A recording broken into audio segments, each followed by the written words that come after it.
It's ignorance and irrationality at the same time. I speak with a sort of somewhat English accent. Well, we don't have an accent. You Americans have accents, you know, but I call it evolution.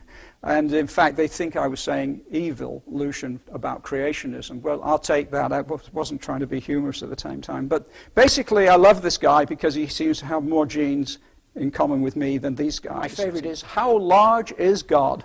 Well, basically, the answer is something like that, which is certainly big.